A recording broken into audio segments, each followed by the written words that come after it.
I've known Adam a long time, long enough to say with confidence, they really don't make them like him anymore. He was one of a kind. He was a guy who could light up a room, make you laugh when you needed it, and somehow made the impossible possible. He wasn't just a friend, he was family. I had the privilege of standing by his side through some of the best and hardest moments of his life. And while I miss him more and more than I can put into words, I know he gave us his love, his laughter, his insane ideas that always somehow worked. Those things don't just disappear. They live on in all of us, especially in his kids, who I see more and more of him every day. Adam, we love you. We miss you. And I think I can speak for all of us when I say we will carry on your legacy forward. So let's raise a glass to a legend, a friend, a man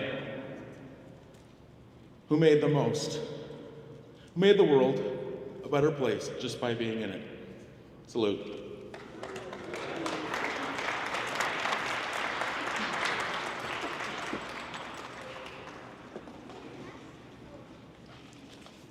Thank you, Alex. Hello, everyone. My name is Mark Sacco, and I'm honored to be leading today's ceremony. I had the privilege of working with Adam many years ago, many times over those years. Most memorably, at Musical Fair's production of Avenue Q, one of the early showcases of Adam's puppetry brilliance for our community to witness. Adam was many different things to a wide variety of people. He was a puppeteer and a craftsman. He was a YouTuber and a maker. He was an entertainer, an author, a teacher, a magician, friend, mentor, student, brother, not a cook,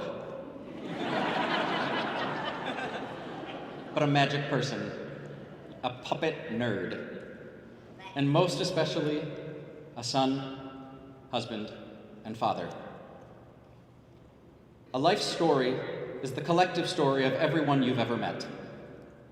How appropriate then, as we pack this space to the seams, or gather from afar on the live stream, that the endless list of people who Adam knew and inspired in life are here today to celebrate his story, our stories, to bear witness to Adam's talent, love, and limitless ability to make life seem so excellent. As we celebrate today, you'll hear from many of Adam's closest friends and family as they share their love and art with you all. We invite you to laugh with us, sing along with us, shed a tear with us. Illuminating Adam's story today so we can take him with us into our future and never forget to make art every day. To get us started, please welcome Sue Frawley, who will lead us in today's opening prayer.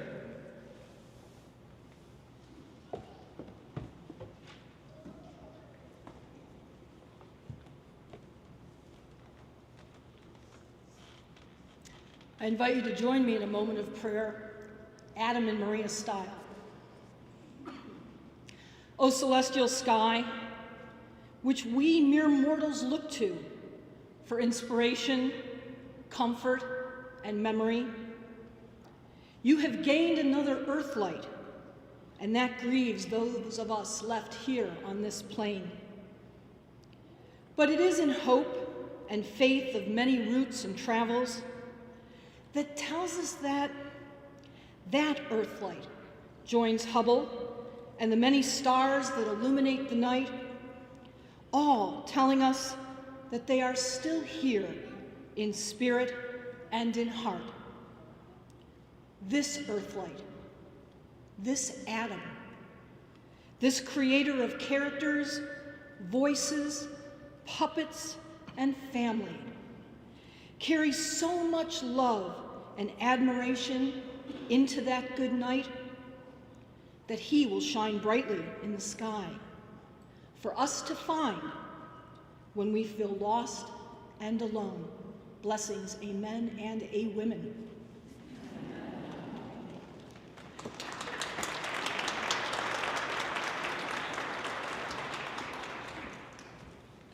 Thank you, Sue. One of Adam's signature characters was Felix the Fantastic Fizzle, the greatest magician in the country, who was not so great in the city. But before he ever found puppetry, Adam was a professional magician, performing shows all across Western New York. We now invite Brian Blake and the International Brotherhood of Magicians to honor this spellbinding history.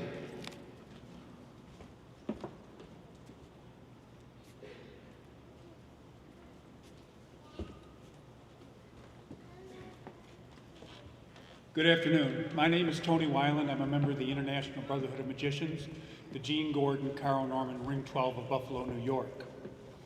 It only seems like yesterday when we used to have weekly lunch magician meetings, we'd get together and just teach each other our favorite secrets. And this group of youngsters who was still in high school would come and visit us and eventually became part of our group. And one of that group, of course, was Adam. We were very impressed with his talents, not just artistically, magically. He was just a wonderful thinker and a great person. What we're going to present to you today is a ceremony that's been carried on for almost 100 years. It was first performed at the gravesite of Harry Houdini. In the International Brotherhood of Magicians, we call that a broken wand ceremony. And here to present it for you is my friend, Mr. Brian Blake. Thank you, Tony. Although we have gathered together in the shadow of a great loss, we have also moved out into the sunlight of a precious memory. We cannot help but feel our colleague in conjuring is away between visits, perhaps bringing sunshine and happiness to others through the power of his magical gifts. Adam Kreutinger was drawn into our fraternal circle by his interest in the mysteries of magic and art nourished by a fellowship that extends around the globe. Together with other members of various magicians' associations, he became conversant with strange manifestations of the art which may have come to us from both the Orient and the Occident. But now he has learned a still deeper secret, one that is withheld from even the greatest of magicians until the day of separation from this life. Adam is not gone. He has simply preceded us in mounting a stage upon which all of us must someday play a role. He has read a script which still remains unseen by those of us on this side of tomorrow's curtain. We join his loved ones in feeling that he has outsoared the shadow of our night and come so close that he may walk softly within our thoughts. Our fellow artist Adam entered this world on February 28, 1988 in Buffalo, New York.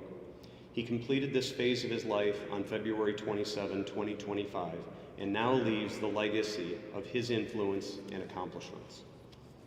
Since time immemorial, the wand has symbolized the power through which the miracles of magic are consummated. As long as our friend wielded this wand, it gave amazing life to the feats of wizardry he performed. His knowledge of the inner secrets of this timeless craft developed under the shield of this instrument. Without its master to control it, the wand is devoid of its vital force. It becomes but a stick of wood which others would sully were they to employ it. Friends, the breaking of the wand symbolizes the turning over of our brother's spirit and earthbound mysteries, of which he was the master, into the keeping of the ages. Adam's life has taken a new form in our own inner perception. The good that he has done lives on. Memories of him left within us do not die. We now entrust his spirit and his legacy to the ages. The seal is set upon all that was noble, uplifting, and eternal in him. Let me ask, where are the good words and deeds of a life so powerful as to guide and lead us after the person behind them has been withdrawn from us? Let us join in a closing moment of meditation. May we render a worthy tribute to our friend Adam by picking up the burdens he has laid down, perpetuating the best for which he stood, and enhancing the art which brought him such pleasure. May the sense of wonder that makes life worth living, the act of sharing that creates a warmer fellowship, and the creative process that lifts all persons together grow stronger as we leave this service of memory. Amen. Thank you for your time.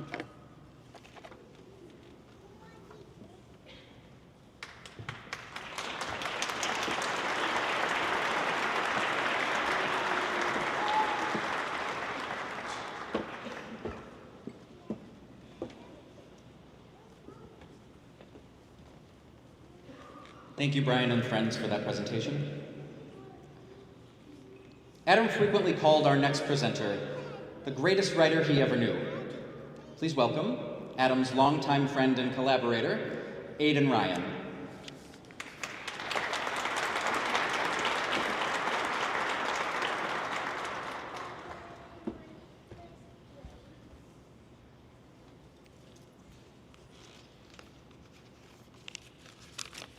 I hope you've all freshened your drinks. I did print this out just so that you know it will come to an ending, although I could speak about Adam forever. When we hear the name Adam Kreutinger, a few images immediately come to mind.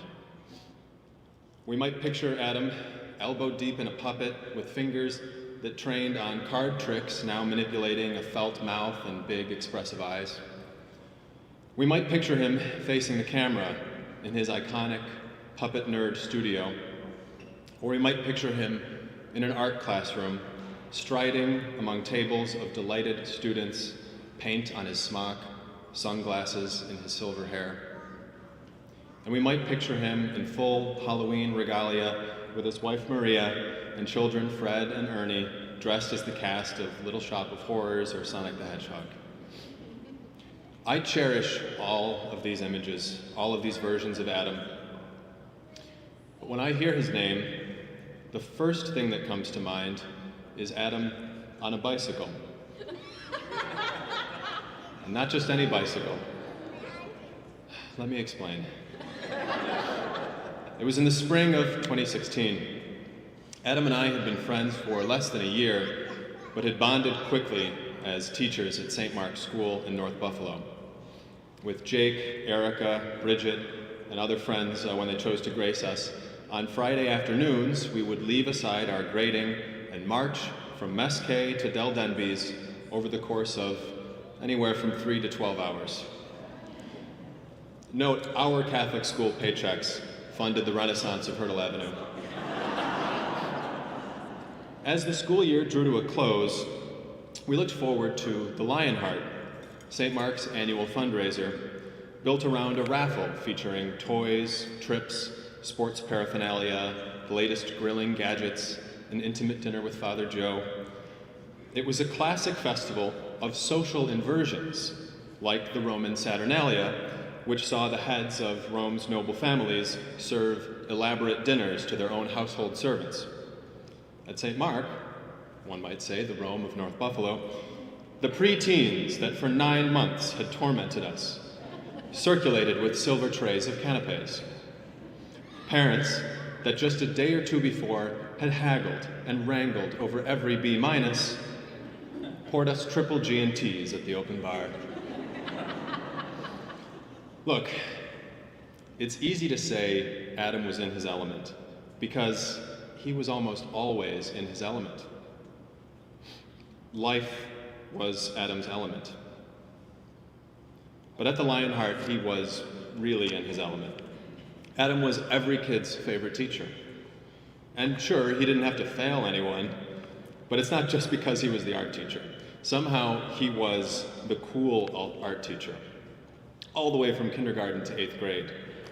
And he found ways to connect with kids at every age, to make them feel more comfortable being themselves, taking risks, nurturing curiosities into passions. Maybe they were more comfortable taking risks because Adam took risks. I was lucky enough to be riding sidecar to Adam in some of those moments, like the time we switched places for the day, complete with costumes, without telling any other teacher or the administration. A gag that took 3 periods to unravel, and only came crashing to an end when I, dressed as Adam in Adam's classroom, sent a kid to detention from Adam's room, and Mr. Clemens, the principal, looking for an explanation, called my room, where Adam answered. Or the time that Adam and I blew up 3,000 balloons to fill that same principal's office, floor to ceiling, for the birthday that he hated to celebrate. What I'm saying is we got through that year by the grace of our good Lord, and by the time Lionheart came around, we were ready to let loose. Some of us really let loose. Last call at the after party, bleeding into dozens of Irish goodbyes. I woke up the next morning, maybe more like the next afternoon, to a grainy video from Adam's cell phone. I couldn't quite make out what was happening. I heard what sounded like a water buffalo making love and saw bars of yellow light passing slowly across a fuzzy dark rectangle of the screen. An hour later, Maria showed up. Out of her car came Adam, and after Adam, a bubblegum pink child's bicycle. A little girl's bicycle. Handlebars about this high. And Fred, mind you, wasn't a twinkle in her mother's eye at this point. No, the realization dawned on me. Adam had stolen this bike and pedaled it 11.7 miles. This is not an exaggeration. I checked on Google Maps before today. 11.7 miles from St. Mark to his house in Clarence. In the blue black of the pre-dawn, down Main Street, over the 290, up Long Street, through the park, down Mill and Sheridan and Maple, knees coming up to his chin with every pump of the undersized pedals. And that's if he took the shortest route. Where did Adam get this bicycle, you might be wondering? This wasn't a driveway grab and dash, no. That bicycle had occupied a privileged place on the stage in the St. Mark's gym, one of the prized auction items. Which means that the previous night, after about a bottle and a half of Josh wine, one of the Debbies of Depew or the Williams of Woodward had bid probably $2,000 or $3,000 on this thing. And now they expected to collect. The story ends well. Adam and I snuck back onto the premises, and when John, the maintenance man's back was turned, we trundled the bike down the first floor hallway and left it propped on its kickstand outside the principal's office. So whoever bid on the pink bicycle at the Lionheart in 2016, you're welcome. In a life overflowing with accomplishment, this was not Adam's finest hour, but I associate it so powerfully with Adam because I think it captures something essential about his character, who he really was. It captures Adam's optimism, the beautiful mind that cut through a fog of Captain Morgan, lit on that bike and said, yeah, this'll work out. This'll be fine. It captures his penchant for going all in, committing to the bit, holding nothing back, and in a way, it captures his creativity. Like many of you in this room, I would say probably all of you in this room, I was lucky to get to know these qualities in other contexts too. Adam's fame reached me first. I was back in Buffalo for Christmas in 2014, in the middle of a year away from home. My father was at the time on the board at St. Mark's. The first thing he said when I walked in the door and took off my boots was, "You gotta check out this new art teacher." So he goes to the TV in the living room and pulls up a YouTube clip of Channel 7's Mike Randall following around an individual dressed as the viral Shark Girl statue that had appeared at Buffalo's canal side a year before. Like the original, this imitator sported a shiny blue romper dress with a cummerbund-sized pink sash at the waist, and above the white collar, an enormous shark head, toothy maw slightly agape, and an expression that looked like mild distress. But unlike the petite original, this shark girl was broad of shoulder and over 6 feet tall. Lumbering around the boardwalk, it seemed more like one of the thumbs from Spy Kids had dressed up as the character than that the statue had come to life. Then, when the shark head came off, I saw the smiling eyes and silver hair of Adam Kreutinger for the first time. I turned to my dad. "This guy is pretty weird," I said. But he reassured me that Mr. Kreutinger was a superstar, maybe even a superhero, one of the hardest working, most inventive, and naturally gifted teachers ever to serve at the school. "You have to meet him," he said. I had no reason then to believe that I would meet Adam, let alone that we'd become colleagues, collaborators, the closest of friends. Once I met Adam in the flesh, it didn't take long to realize that, pound for pound, this man had more charisma, uniqueness, nerve, and talent than anyone I'd ever met. I saw it in his art lessons, in the puppets that appeared on stages all over Buffalo, and in the experience of co-directing our 8th graders in an adaptation of Charlie and the Chocolate Factory, probably the high point of my brief career as an educator. But as I got to know Adam better, I began to understand that his real magic, his real power, wasn't in the number of his abilities. It was that he recognized abilities in other people and believed in them even more than he believed in himself. I am sure that everyone in this room and everyone watching on the live stream has been a beneficiary of this bottomless belief, this other-directed optimism. Because to know Adam is to know a panoply of incredibly talented, funny, wise, and interesting people. He introduced me to the prickly genius Chaz Vance, to the cool and collected finance whiz Rich Smith, to J.T. Zabluski, to the Haumesser brothers, to Cam Garrity, who orchestrated the incredible Kreutinger career retrospective at Damon last summer. Thank you for that.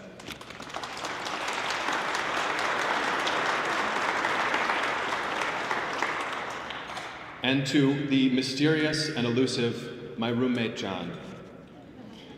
When I learned that some extraordinary personage that I already knew, like Griffin Brady of Sly Boots, happened already to be in Adam's universe, I was never surprised. And in this universe, of course, no star shone brighter than the goddamn love of Adam's life, Maria. Now, I don't mean to say that Adam collected exceptional people. No, his interest was much more active, sometimes even to a fault. He pushed us. He cajoled us. He argued with us.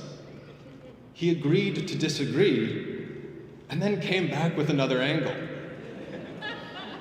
He gave us ideas that we weren't looking for, that we weren't ready for, and expected us to run with them. I would have a much more impressive resume if I had attempted half the things that Adam told me to do. When I was unemployed in the summer after we worked at St. Mark, Adam presented a get-rich-quick scheme. We would start a PG-13 YouTube puppetry sketch comedy series using the classic odd couple formula, starring 2 crass and alcoholic fleas living on the back of a puppet dog. Yeah. We ran out of jokes after 2 episodes. But the flea puppets Adam made are some of my favorites to come out of his studio. When I was desperately trying to finish a manuscript to submit to an agent, Adam tried to strong-arm me into setting that aside to join his 48-hour film festival team. He told me to start a podcast. He told me to buy Bitcoin. No, I didn't do most of what Adam told me to do. But at some point, I started to notice that when I did take a risk, swing for the fences, sink time I didn't have into some new project, there was a little familiar voice egging me on. Of course, it was Adam. In this way, Adam achieved a kind of transcendence long before his passing. He truly lived rent-free in my head, starting years ago. Still, I can hear him. And I know I'm not alone in that. Nothing could have prepared Adam to receive, in the summer of 2022, his initial diagnosis of grade 3 anaplastic astrocytoma, a brain tumor that, his doctor said, would be too dangerous to remove completely by surgery. But the enormous engine of creativity he had built up around him kept him moving forward. Where others would have been stunned into silence, Adam's first instinct was to sit down in his Puppet Nerd studio and hit record. There's a good chance that I will get a little emotional. I will get emotional, I'm sure, he corrected himself. But, he said, I don't want anyone to feel sorry for me or sad or anything. I think everything is going to be okay. There's the Adam I knew, pedaling a stolen kid's bicycle to God knows where. This will work out. This will be fine. The 2.5 years that followed, though a crucible for Adam and his family, were also some of the most productive and creative of his life. He continued to make puppets and designs and share his work with a growing YouTube audience. He got deep into 3D printing. He wrote and released children's books and The Great Puppetry 101, a signature achievement, both a textbook and a kind of ars poetica for his craft. Even as the cancer and seizures disrupted more and more of his abilities, he found ways to keep making art every day, to keep sharing it. And his candor and courage about the changes in his condition throughout it all have been an inspiration to hundreds of thousands the world over. Yes, he really was the superhero that my father insisted he was almost 10 years before. No costume needed. One of the last times I saw Adam with full mobility, it was to discuss his plans to start a nonprofit puppetry center and creation laboratory.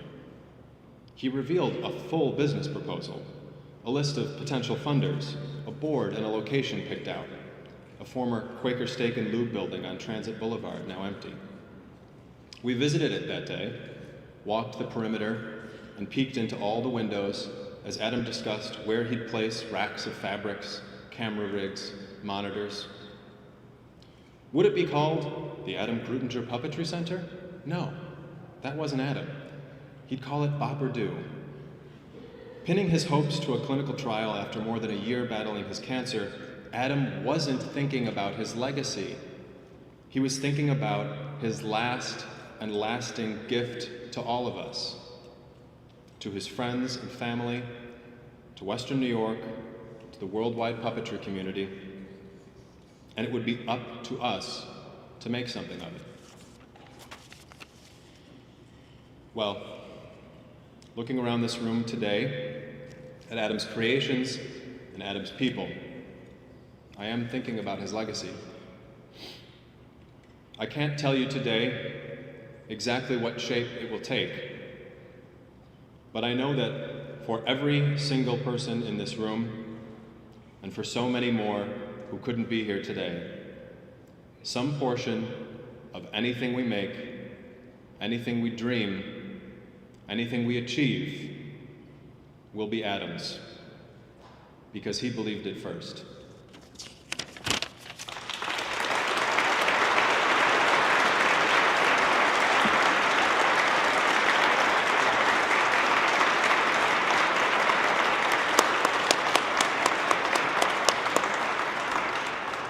Thank you, Aiden, for those wonderful stories and sharing those beautiful words.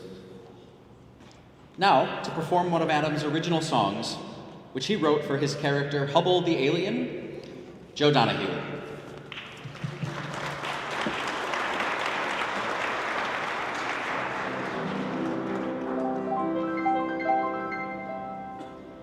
make a wish.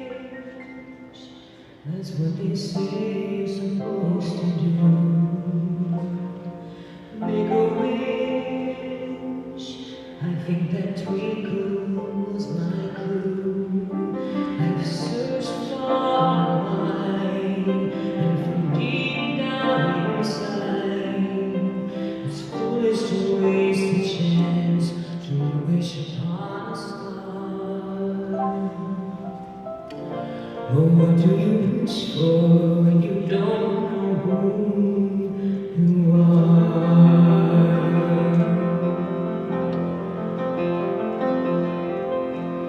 Pictures don't capture what I'm feeling inside.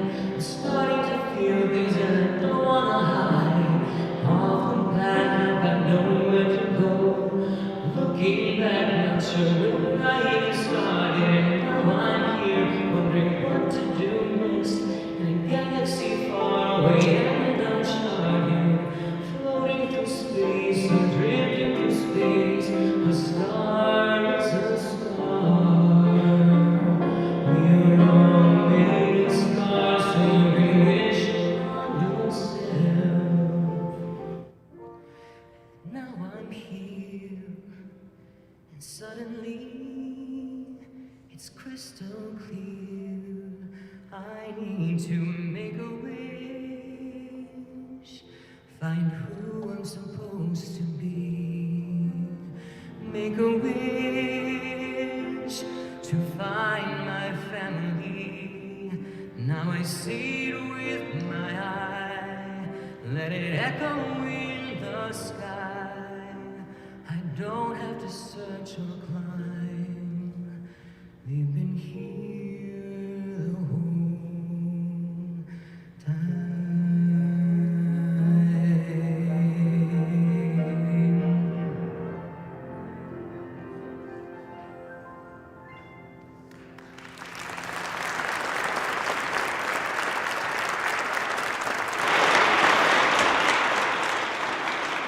Ladies and gentlemen, Joe Donahue. And now, Adam's wife, Maria Kreutinger.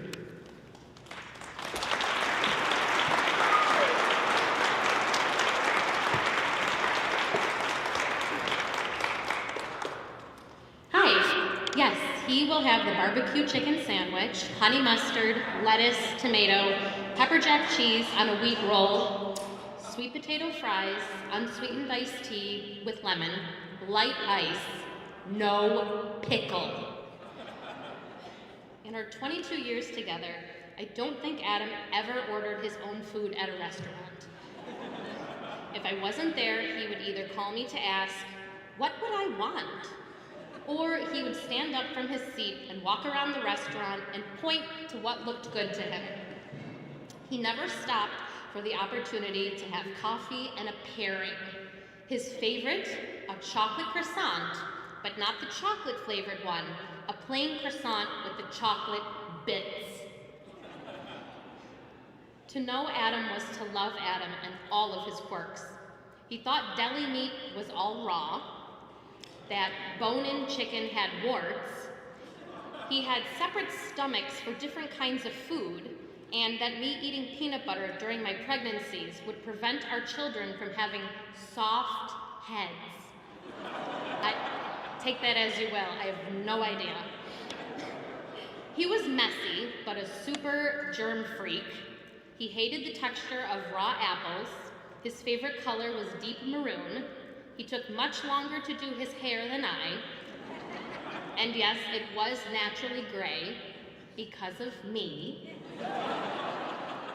He used to have a hairdryer in his room that he would keep on low all night to keep him warm in bed at his first apartment on Highland. He once filled an entire shopping cart with the same pair of sunglasses because he only wanted to wear that particular kind. He once told me we didn't even need to go on a relaxing vacation because we could just lay anywhere. Even on the wooden booth of a pizza plant. When we had the discussion. Our favorite show to watch together was RuPaul's Drag Race, and he loved it because we are all born naked and the rest is drag. He lived by that statement. Adam Michael Kreutinger has always been a force. The second I met the weird kid with the dragon shirt and the mustache in 7th grade, there was something so elusive about him. He was bizarre, to say the least, but so was I. We spent our first couple of months dating, both too shy to share the first kiss. I would make a list of things for us to talk about on our walks home from school because he was so quiet. But whenever he opened up, he was silly or insightful, and I just kept thinking, wow, he is brilliant, and he's only saying what was important. He hated small talk. He seldom ever cared about how your day was going or what the weather was like. Heck, some summers, I don't even think he left my parents' basement, married to that sewing machine.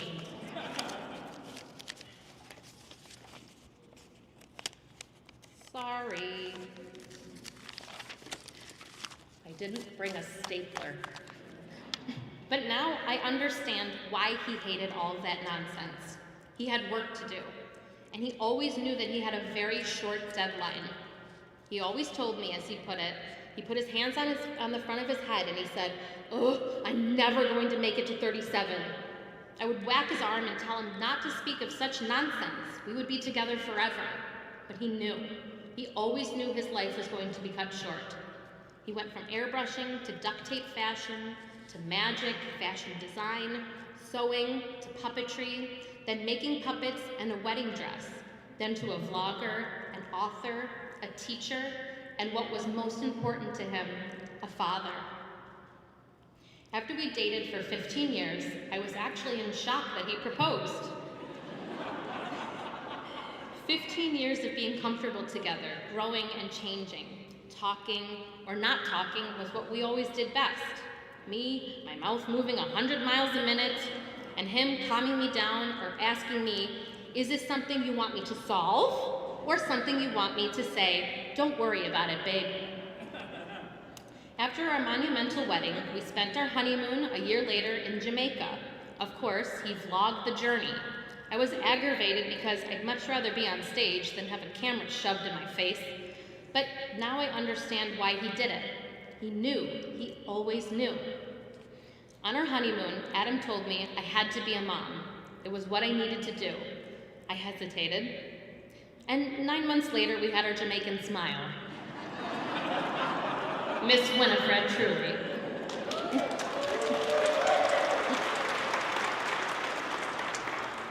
We really came into our own with a newborn. We also got thrown into both teaching virtually throughout COVID. We had a miscarriage. Did you know that Adam named him Vuk and planted a tree in the yard in his honor? Then we finally had our dream son, Ernie. But a month later, we lost our very first dog, Paige, just shy of her 20th birthday. Adam was my rock for all of these very delicate events. After all this came through like a tornado, he said, "Babe, just be patient. Everything is going to fall into place." No more than a week later, he collapsed and had a tonic-clonic seizure to reveal a mass that would change our lives forever. The mass that followed us and lingered over our heads for almost 3 grueling years. I don't want to spend any more breath explaining the gravity of how brain cancer destroyed our lives and how it is the most mentally and physically draining disease for the patient and the caregiver. If you look into the chapters of Adam's life, cancer was just a very brief one. The moment I found out, I put everything on hold to take a red-eye to be with him, and I never looked back. He kept assuring me that he would pull through and be okay, time after time, but I had this terrible lump in the pit of my stomach no amount of coaxing could take away. I was determined to keep him alive because I couldn't imagine a world without him. And maybe he was just protecting me by letting me do this because he knew he wouldn't be here long. Adam in his journey left me many clues that I didn't realize. When he was filming and working in his office, I was oftentimes busy taking care of the house and kids and really missed out on watching all of those videos, and I didn't read the books.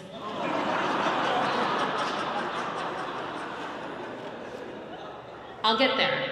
I have time now. But now I really have time to really listen and look to make sure I understand all of those nuances.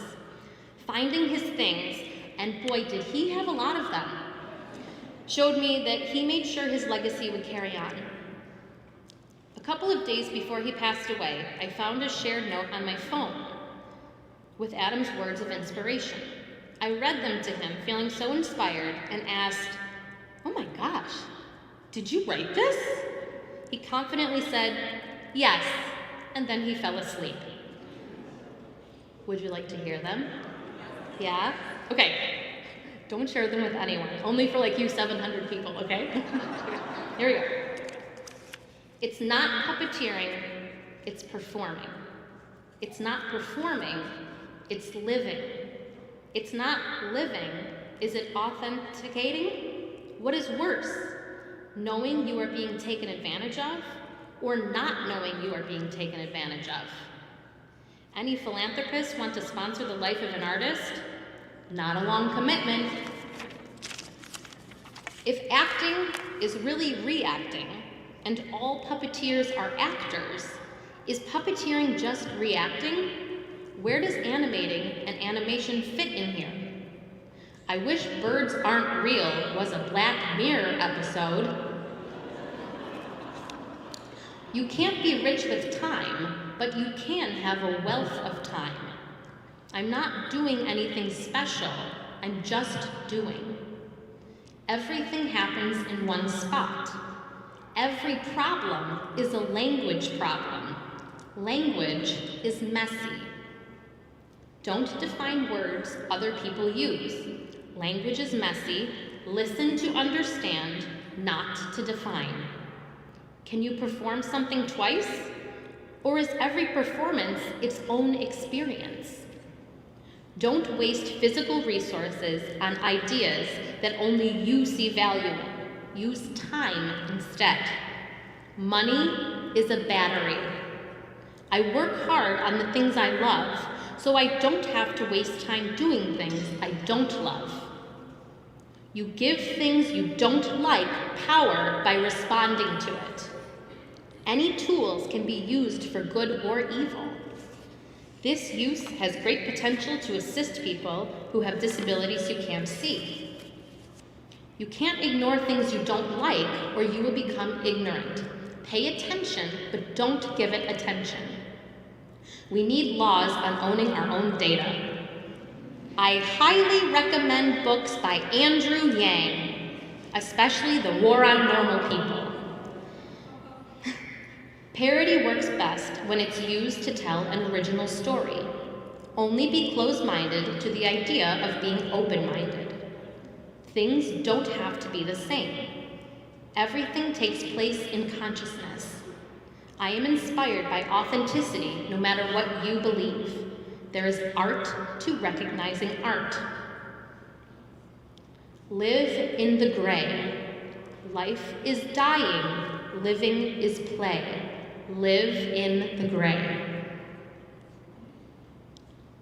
Winifred, Ernest, and I have to live on. We have no choice. We must carry on.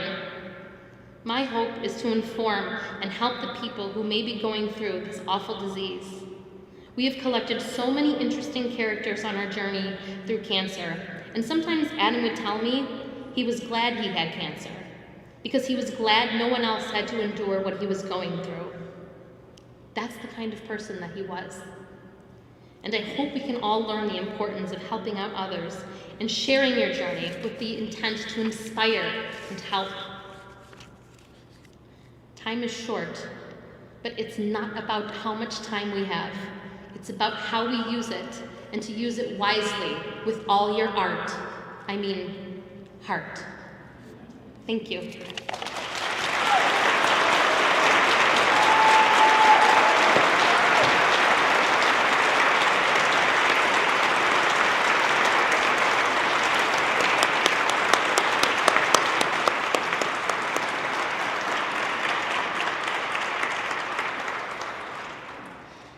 In the original Muppet movie, Kermit says of his dream to make millions of people happy.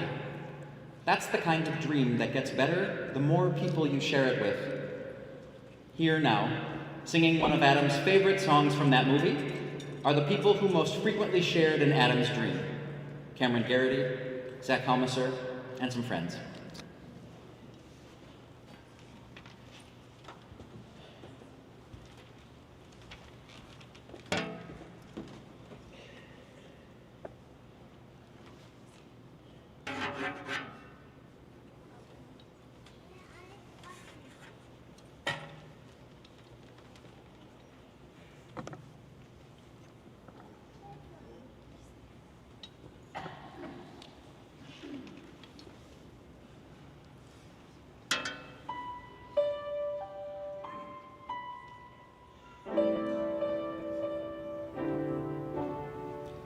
This looks familiar, vaguely familiar, almost unreal yet.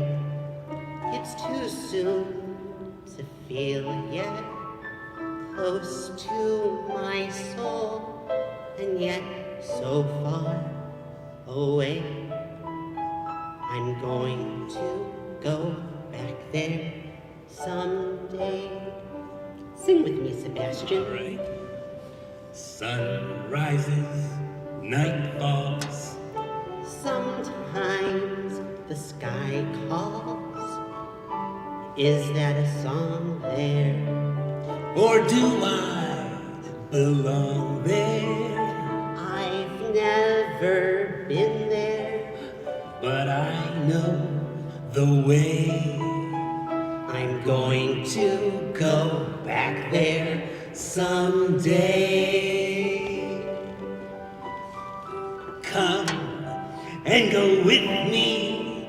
It's more fun to share. We'll both be completely at home in midair. We're flying, not walking. On featherless wings, We can hold on to love like invisible strings.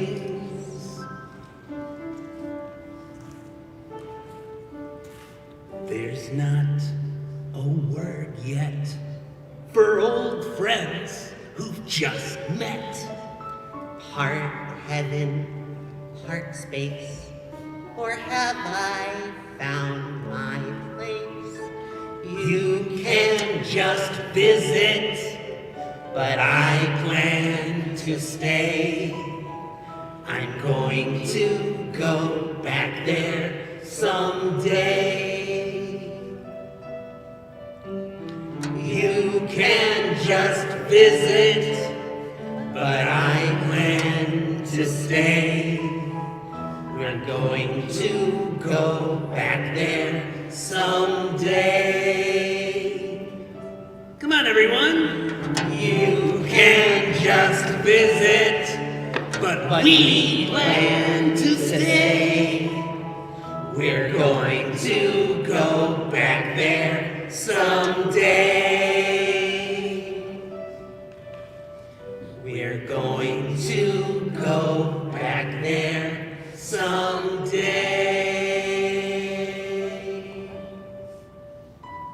Thank you, Adam. We love you, Adam.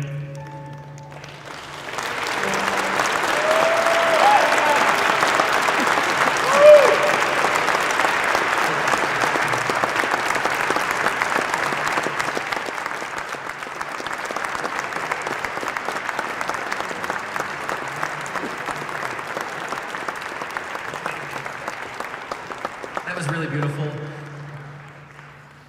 Thank you all. This concludes today's event. Thank you all for coming. Go make some art, and we will see you at Resurgence. Thank you.